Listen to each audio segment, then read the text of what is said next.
at this. Whether or not you're like an infrastructure geek, isn't this a nice looking bridge? I think this is just gorgeous.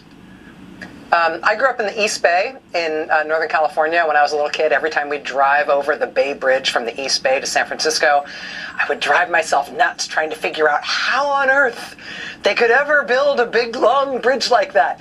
I think I have a memory of convincing myself as a little kid that they must have built the Bay Bridge, the suspension part of it, they must have built it straight up in the air as if it was a big flat tower, and then when it was tall enough, they flopped it down onto the other side of the bay. That's how I believed these things must be built, which is not at all how you build a bridge.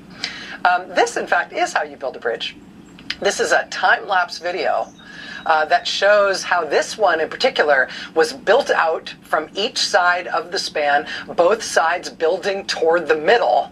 And then when they get to the middle, look, it just knits together and presto, it's a bridge. Just beautiful stuff, really impressive. This bridge cost nearly $5 billion to build. They built it to stand for more than a century. And this bridge has taken years, but it is ready to go. After years of construction and all the design and effort that went into this beautiful bridge is good to go. It is ready for cars and trucks. It's even got a lane for bikes or people walking. Let's go. It is ready.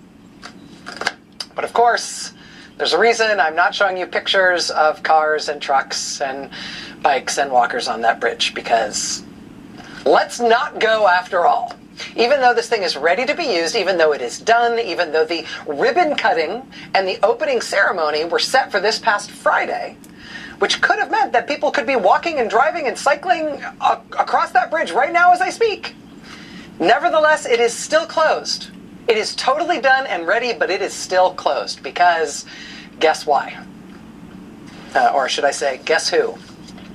Headline: Donald Trump can't open the Strait of Hormuz, so instead he's blocking the Strait of Detroit. That's a headline from the Globe and Mail, the Canadian newspaper. The big, beautiful new bridge that Trump is not allowing us to use is a bridge that crosses the Detroit River. It goes from Michigan, from Detroit, across the Detroit River to Canada, to Windsor, Ontario.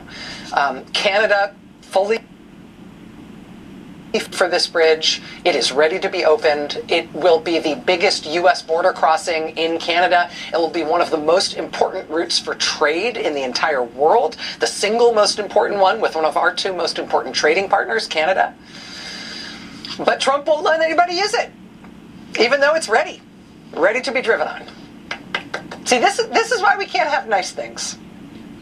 When you have a corrupt government, you don't just have the embarrassment and the sort of depravity of the president giving out pardons after people write him checks to get those pardons. You don't just have the president's sons and his son-in-laws, their companies collecting hundreds of millions of dollars, even billions of dollars from foreign governments that then get favorable treatment from the president and his administration. You don't just get a trust for the president buying stock in a private company and then the president hosting an event for that private company at the White House and doing everything he can as president to boost the value of that company in which he holds stock.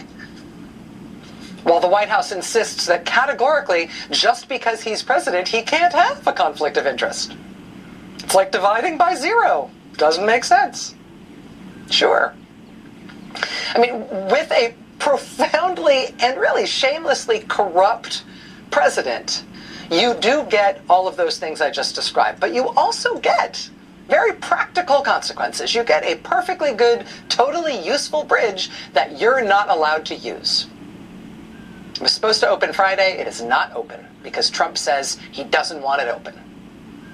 When this bridge does open someday, if Trump ever lets it open, you should know that there is a competing bridge a little way down the river, a privately owned, very old, very congested toll bridge that will likely lose some of its traffic because of competition. It will lose some of its traffic to this pretty brand new bridge that has just been built. The family that operates the competing old bridge earlier this year made a $1 million donation to Donald Trump's super PAC. In short order, Member of that family then got an in-person meeting with Trump Commerce Secretary Howard Lutnick. The White House and the PAC say that was just a coincidence, no connection at all. But after the $1 million donation, he gets this meeting. And then the same day of the meeting, Howard Lutnick calls President Donald Trump, and that night Trump suddenly discovers new, supposedly trade-related reasons why he is now against this bridge, even though previously he had been for it.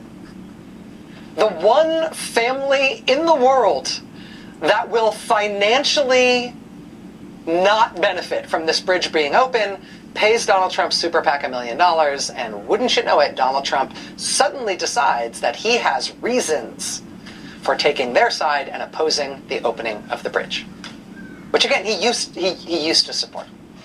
That all happened in February. Now it's June. The bridge really was supposed to open.